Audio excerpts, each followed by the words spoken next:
नमस्कार, आप देख रहे हैं टीएनवी एकेडमी और मैं हूं आपके साथ आकांक्षा मिश्रा।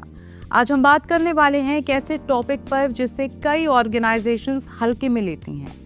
मॉक ड्रिल क्यों ज़रूरी है? क्या सिर्फ डॉक्यूमेंट काफ़ी है? अगर आपकी ऑर्गेनाइजेशन ISO 22301 इम्प्लीमेंट कर रही है या ऑलरेडी सर्टिफाइड है, तो ये डिस्कशन आपके लिए बेहद इम्पॉर्टेंट है, क्योंकि बिजनेस कंटिन्यूटी सिर्फ प्लान बनाने से नहीं बल्कि उसे प्रैक्टिस करने से मजबूत होती है। तो चलिए अब जानेंगे कि मॉक ड्रिल क्यों ज़रूरी है। सिर्फ प्लान बनाना काफ़ी नहीं है। बहुत सी ऑर्गेनाइजेशंस ISO 22301 के तहत बिजनेस कंटिन्यूटी प्लान तैयार कर लेती हैं, रिस्क असेसमेंट कर लेती हैं और डॉक्यूमेंटेशन कंप्लीट कर लेती हैं। ऑडिट भी क्लियर हो जाता है, लेकिन असली सवाल यह है कि क्या वो प्लान ग्राउंड पर काम करेगा? सच ये है कि क्राइसिस के समय फाइल या डॉक्यूमेंट सिचुएशन को हैंडल नहीं करता, बल्कि ट्रेन्ड और प्रिपेयर्ड लोग करते हैं। अगर टीम को अपने रोल्स, रिस्पॉन्सिबिलिटीज और रिस्पॉन्स स्टेप्स प्रैक्टिकली समझ में नहीं है, तो प्लान सिर्फ कागज तक सीमित रह जाता है। ISO 22301 में टेस्टिंग और एक्सरसाइजिंग की रिक्वायरमेंट। ISO 22301 स्पष्ट रूप से कहता है कि ऑर्गेनाइजेशन को अपने बिजनेस कंटिन्यूटी अरेंजमेंट्स का नियमित रूप से टेस्टिंग और एक्सरसाइजिंग करना चाहिए। इसका मतलब है कि मॉक ड्रिल्स, सिमुलेशंस और सिनेरियो बेस्ड एक्सरसाइजेस जरूरी हैं। स्टैंडर्ड का उद्देश्य केवल डॉक्यूमेंटेशन मेंटेन करना नहीं, बल्कि ये सुनिश्चित करना है कि इमरजेंसी आने पर रिस्पॉन्स स्ट्रक्चर्ड, टाइमली और इफेक्टिव हो। सर्टिफिकेशन का असली मतलब रेजिलियंस है और रेजिलियंस प्रैक्टिस से आती है। मॉक ड्रिल असली कमियां सामने लाती है।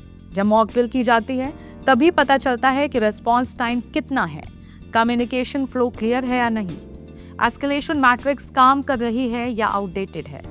कई बार इवैक्यूएशन प्लान बना होता है, लेकिन कर्मचारियों को असेंबली पॉइंट ही नहीं पता होता। बैकअप वेंडर लिस्ट होती है पर कॉन्टैक्ट डिटेल्स अपडेट नहीं होते। IT डिजास्टर रिकवरी प्लान होता है, लेकिन रीस्टोर प्रोसेस टेस्ट नहीं किया गया होता। ये सारी प्रैक्टिकल गैप्स सिर्फ ड्रिल के दौरान सामने आती हैं, ऑडिट के दौरान नहीं। टीम कॉन्फिडेंस और कोऑर्डिनेशन बढ़ता है। क्राइसिस के समय पैनिक सबसे बड़ा रिस्क होता है। मॉक ड्रिल कर्मचारियों को कॉन्फिडेंस देती है कि इमरजेंसी आने पर उन्हें क्या करना है। रोल्स क्लियर होते हैं, डिसीजन मेकिंग तेज होती है और डिपार्टमेंट्स के बीच कोऑर्डिनेशन मजबूत होता है। रेगुलर प्रैक्टिस से रिस्पॉन्स ऑटोमेटिक और स्ट्रक्चर्ड बनता है, जिससे नुकसान कम होता है और रिकवरी तेज होती है। कंटिन्यूअस इंप्रूवमेंट का आधार। मॉक ड्रिल सिर्फ एक एक्टिविटी नहीं बल्कि इंप्रूवमेंट टूल है। ड्रिल के बाद फाइंडिंग्स डॉक्यूमेंट की जाती हैं, करेक्टिव एक्शंस लिए जाते हैं और BCP अपडेट किया जाता है। इससे सिस्टम हर बार और मजबूत बनता है। ISO 22301 का कोई प्रिंसिपल ही है, प्लान डू चेक एक्ट। अगर टेस्टिंग नहीं होगी तो चेक और एक्ट अधूरा रह जाएगा। कंप्लायंस से आगे सर्वाइवल की तैयारी। आज के समय में रिस्क अनप्रिडिक्टेबल है।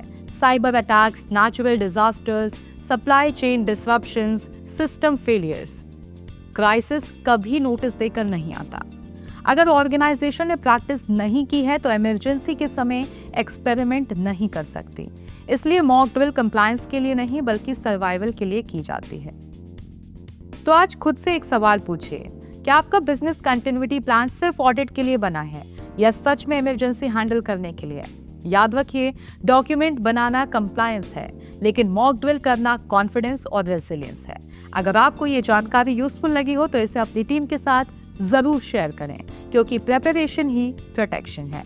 हम फिर मिलेंगे ऐसे ही जानकारीपूर्ण वीडियो के साथ। तब तक के लिए आप देखते रहें TNV एकेडमी। धन्यवाद।